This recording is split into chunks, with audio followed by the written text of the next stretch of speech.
Hello viewers, இனி நம்ம பார்க்க போறது ஒன் பீஸ் எபிசோட் 831 பார்ட் 1.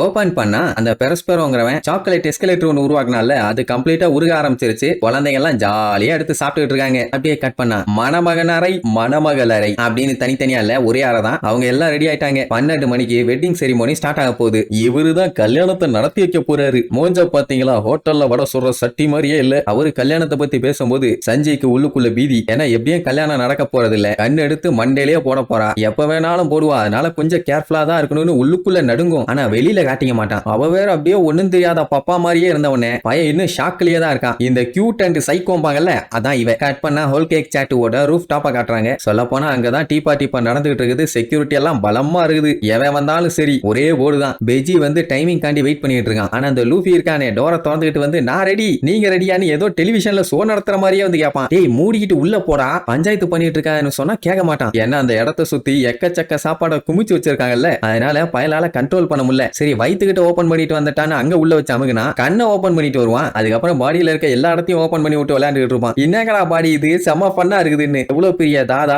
எவ்வளவு சம்பவம் பண்ணியிருக்கான். அவன் கூட லூஃபி விளையாண்டுட்டு இருக்கான். அதுவும் எப்படி கண்ணு வழியா குதிச்சு நேரா வயிற்றுல வந்து லேண்ட் ஆவான். நாமி வாயிலே ஒரு குத்து ஊத்தி உள்ள எடுத்துட்டு போவான். விளையாட்டாடா பண்ணிட்டு இருக்க விளக்கண்ணு. அவனுக்கே டவுட் ஆயிடுச்சு, இவனை நம்பலாமா, பேசாம நானே இறங்கி அவங்க எல்லாத்தையும் கொண்டலாம் போலியேன்னு. அப்போ விட்டோ மேல கடந்து கத்திட்டு கிடப்பான். என்னடான்னா பிரசிடென்ட் ஆஃப் WEGயோட பாஸும் ஜெர்மாவோட பாஸும் பேசிட்டு இருக்காங்களாமா. வாயும் காதும் இருந்தா யாரு வேணாலும் பேசுவாங்க. அதுக்கு ஏன்டா இந்த கத்துக்கிட்டு இருக்க வீணா போனவனு சொன்னா, அட இந்த பார்ட்டி ரொம்ப ரொம்ப நல்லா இருக்குது அப்படின்ட்டு அங்க இருக்கிறவங்க எல்லாத்தோட பேரையும் சொல்லுவான். பிக்மாமோட மொத சன்னு பெரஸ்பெரோ, மொத டாக்டர் சார்லட் காம்போட், அப்புறம் ரெண்டாவது பையன் சார்லட் கட்டகுரி, அதுக்கப்புறம் ஸ்வீட் ஜெனரல் ஸ்மூத்தி 14வது டாக்டர், அப்புறம் தேர்ட் சன்னு டேஃபக்கு, ஃபோர்த் சன்னு ஓவன்னு ஒரு பெரிய மினிஸ்டர் பட்டாளமே அங்கதான் இருக்குது. இப்ப அவனுக்கு என்ன ஒண்ணு இடிக்குதுன்னா இவங்க எல்லாத்தையுமே எனிமியாக்க போறாங்கல்ல, அதான் சரியில்லாம அந்த கதவு கேட்டுட்டு ஷாக் ஆகும். எது எனிமிசான்னு. பெஜி இவனை இங்கே வச்சிருந்தா ஆள் மாறிடுவான் போலன்னு, நீ போ கீழே போய் அங்க செக் பண்ணு, தேவையில்லாம லூஸ் மாதிரி எதையும் யோசிச்சுட்டு இருக்காதுன்னு அனுப்பி விடுவான். அவன் கோட்டியை கூப்பிட்டு கிளம்பிடுவான். அதே நேரம் உள்ள டீ பார்ட்டியில இருக்கவங்க எல்லாம் கல்யாணம் எப்படி நடக்க போகுது, வெட்டிங் கேக் ரொம்ப ஃபேன்சியா இருக்கும்னு சொன்னாங்க, புட்டிங்கோட ட்ரெஸ் அருமையா இருக்காமே அப்படி இப்படின்னு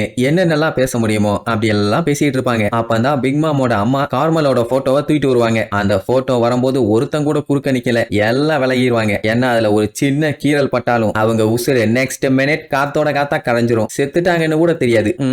இதுதான் பிக் மாமோட அம்மா. பிக் மாமே இந்த லெவல்ல இருக்கானா அவங்க அம்மா எப்படி இருப்பாங்க. அவங்க போட்டோவை பார்த்தோன்னே அவ்வளவு சந்தோஷப்படுவா. கூட இருக்கவங்க எல்லாம் அடடா எவ்வளவு அழகா சிரிக்கிறாங்க அப்படி இப்படின்னு சொல்லி ஒத்து ஊதுவானுங்க. ஆனா மனசுக்குள்ள இது யாரு என்னன்னே தெரியல, ஆனா என்னென்னலாம் பேச வேண்டி இருக்குதுன்னு. அப்ப புதுசா அந்த டீ பார்ட்டிக்கு வந்திருக்கவன், ஆமா இது யாரு, உங்களுக்கும் இவங்களுக்கும் என்ன சம்பந்தம் அப்படின்ட்டு டைரக்டா அவகிட்டே போய் கேப்பா. அவ செம்ம கடுப்பாயிருவா. அப்படி அவ கத்தன கத்துக்கே அவன் அங்கேயே மயக்கம் போட்டு விழுந்துருவான். அட ஒரு 2-3 பேர்ட்ட போய் கேட்டிருந்தானா வேலை முடிஞ்சது. அவசரப்பட்டு கேட்டு அல்லையிலேயே வாங்கிட்டானா. அப்படியே கட் பண்ணா இங்க குக்ஸ் எல்லாத்தையும் காட்டுறாங்க. எல்லாருமே டீ பார்ட்டிக்கான ப்ரிப்பரேஷன் எல்லாத்தையும் முடிச்சுட்டு அவங்களே இப்பதான் சாப்பிடுறாங்க. ராப்பகலா வேலை பார்த்து எல்லாத்துக்கும் செம்ம டயர்டு. இந்த மாதிரி ப்ரிப்பரேஷன் எல்லாம் முடிச்சதுக்கு அப்புறம் கீழே இருக்க பேசேஜ் எல்லாத்தையுமே அவங்க பிளாக் பண்ணிட்டாங்க. ஏன்னா அப்பதான் யாருமே மேல வர முடியாது. அங்க சமைக்கிறவங்கல சில பேர் பெஜியோட ஆளுங்க கீழே இருந்த ஆளுங்க வந்துகிட்டே இருந்தாங்கன்னா டீ பார்ட்டியில அவங்க போட்டு வச்சிருக்க பிளான் ஊத்திக்க வாய்ப்பு இருக்குது. அதனாலதான் ஆளுகளை விட்டு வழியை பிளாக் பண்றான். அண்ட் அது மட்டும் இல்லாம இங்க இருந்து போன் கால்ஸும் எங்கேயும் போக கூடாது இல்ல, ஜாமர்ஸ் எல்லாத்தையும் அங்க எங்கன்னு பிக்ஸ் பண்ணுவாங்க. அப்படி பிக்ஸ் பண்ணி முடிச்சவனுங்க அங்க இருக்க ரூமை பார்த்துட்டு நமக்கு என்ன தேவையோ அது அந்த ரூம்ல இருக்குது போய் எடுத்துக்கலான்ட்டு போனா வழியில ஒரு உண்மையான குக்கு சரக்கடிச்சுக்கிட்டே டேய் எங்கடா போறீங்கன்னு கேட்டவன சரக்கடிக்க போறோம்னு சமாளிப்பானுங்க. அழகுதானே வாங்க நான் கூட்டு போறேன்னு அவன் வேற சைடா போவான். ஆனா இவனுங்க வரமாட்டானுங்க. அதுக்கப்புறம் தான் அவனே நோட் பண்றான் இவனுங்களை எங்கேயுமே பார்த்த மாதிரியே இல்லையேன்னு. ஏன்னா குக்குங்கன்னா எல்லாம் மாத்தி மாத்தி ஒர்க் பண்ணுவாங்க. அப்படிங்கும் போது எல்லாரோட மூஞ்சியும் பார்த்திருப்பாங்க. ஆனா இவங்களோட மூஞ்சி இது வரைக்கும் பார்த்ததே இல்லை அப்படின்ட்டு டவுட் ஆகி கேட்டவன ஷாக் ஆகி நிப்பானுங்களா. அந்த டைம் பார்த்து கோட்டியும் விட்டவங்க வந்துருவாங்க. உடனே அவங்க கிட்ட போய் கம்ப்ளைண்ட் பண்ணுவான். இங்க பாருங்க அவங்க யாருன்னே தெரியல, திடீர்னு நீங்க வந்திருக்காங்க, அவங்கள விடாதீங்க புடிங்கப்பா. ஓ அப்படியா, புடிச்சாலாம் சரிப்பட்டு வராது, போட்டாதான் சரிப்பட்டு வரும்னு கம்ப்ளைண்ட் பண்ணானே அவனுக்கு ஒரே போர்டு தெரிச்சிருவான்.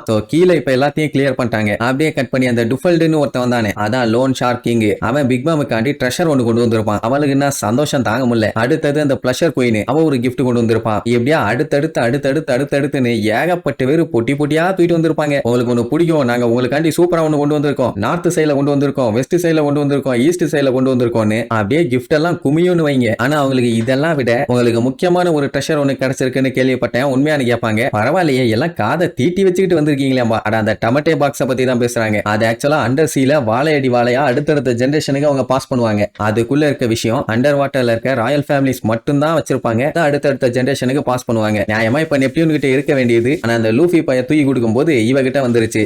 ஆனா உள்ளுக்குள்ள வெடிகுண்டு இருக்குன்னு அவளுக்கு தெரியல. அது தெரியாம இதுதான் அந்த லெஜெண்டரி டமட்டே பாக்ஸ் எப்படி நல்லா இருக்கான்னு எல்லாத்திட்டையும் காமிச்சு சீன் போட்டு இருப்பா. அத்தனை பேத்துக்கு ஆர்வம், உடனே இதை ஓபன் பண்ணுங்கன்னு. ஆனா புட்டிங்கோட வெட்டிங் நடக்கும் போது தான் ஓபன் பண்ணுவாளாமா. அப்பதான் பிரசன்ஸ் எல்லாத்தையும் ஓபன் பண்ணும்போது இதையும் சேர்த்து ஓபன் பண்ண போறா. எல்லாத்துக்கும் ஆர்வம் தாங்க முடியல, அதுக்குள்ள என்ன இருக்குதுன்னு பார்த்தே தேரணும்னு. ஏன் அவளே இந்த நாளுக்காக தான் வெறிகுண்டு வெயிட்டிங்ல இருக்காளாமா. அப்படியே கட் பண்ணா இந்த விட்டோவும் கோட்டியும் கீழே போன வேலையை பக்காவா முடிச்சிட்டானுங்க. இவனுக்கு எல்லாருமே செஃப்ங்க மாதிரி வேஷம் போட்டிருக்கானுங்களே தவிர எவனுமே செஃப் இல்ல, எல்லாம் வெஜ்ஜியோட ஆளுங்க தான். அப்புறம் சீசரை கண்ணாடியை வெளியே கொண்டு வர சொல்லுவான். வெளியே வந்துட்டு வண்டியா டயலாக் பேசிட்டு இருப்பான். இதுதான்டா உங்களுக்கு கடைசி, நல்லா என்ஜாய் பண்ணிக்கீங்கன்னு. ஏன்னா பிக் மாமா கிட்ட வம்பளுத்துக்கு அப்புறம் என்னென்ன நடக்கும்னு சொல்லவே முடியாது. எருமை மாடு கண்ணாடியை கொண்டு போய் இப்படி ஓப்பனா வச்சுட்டு இருக்க, போடா எங்கேயாச்சும் கொண்டு போய் மறைச்சு வையின்னு திட்டுவான். எல்லாத்தையும் அந்த கதவு பார்த்துட்டு ஷாக் ஆகும். என்ன சீசர் குளோன் எல்லாம் வந்திருக்கான், என்னென்னமோ பேசிட்டு இருக்கானுங்களேன்னு. இந்த கண்ணாடியை மெயின்டைன் பண்றதுதான் சீசரோட வேலை. ஏன்னா இந்த வழியை யூஸ் பண்ணி தானே இவங்க சட்டு போட்டு எஸ்கேப் ஆக முடியும். ஏதாச்சும் எசக மொசகா மட்டும் அவனை பண்ண ஆட்ட பிரிக்கிறவேமா. அவன் புலம்பி தள்ளுவான். ஏன்டா இதுக்கப்புறம் உங்களை ஏமாத்தி நான் என்னடா பண்ண போறேன், ஏன்டா உசுர வாங்குறீங்கன்னு. அந்த கதவு கன்ஃபார்மே பண்ணிருச்சு. பெஜியும் மத்தவங்களும் சேர்ந்து ஏதோ ஒண்ணு வில்லத்தனமா பண்ண போறாங்கன்னு. அப்படியே திரும்பி எல்லாம் குறுகுறுன்னு அந்த டோரை பாப்பாங்க. அடுத்த செகண்ட் கோட்டி ஒரே வெட்டு, அந்த டோர்ல இருந்த ஆளு காலி. ஏன்னா தேவையில்லாம இன்ஃபர்மேஷன் எல்லாம் லீக் ஆச்சுன்னா அப்புறம் இவங்களுக்கு தான் பெரிய பஞ்சாயத்து. இன்னும் 30 நிமிஷத்துல வெட்டிங் ஸ்டார்ட் ஆக போகுது. ஸ்டார்ஹாட்டும் மத்தவங்களும் ரெடியா இருக்காங்களான்னு தான் கேட்பான். ஏன்னா லூஃபி லூசுத்தனமா அங்கன்னு விளையாண்டுட்டு இருக்கான்ல, அதான் கட்டுப்பா இருக்குது. என்ன ஏன்டா கேக்குற, என்ன ஏன் கேக்குற, உன் பாடிக்குள்ள தானே இருக்காங்க, நீ தான் பாத்துக்கணுமா. சார் ரைட்டு உள்ள போய் பார்த்தா எல்லாம் நல்லா கொரட்டை விட்டு தூங்கிட்டு இருப்பாங்க.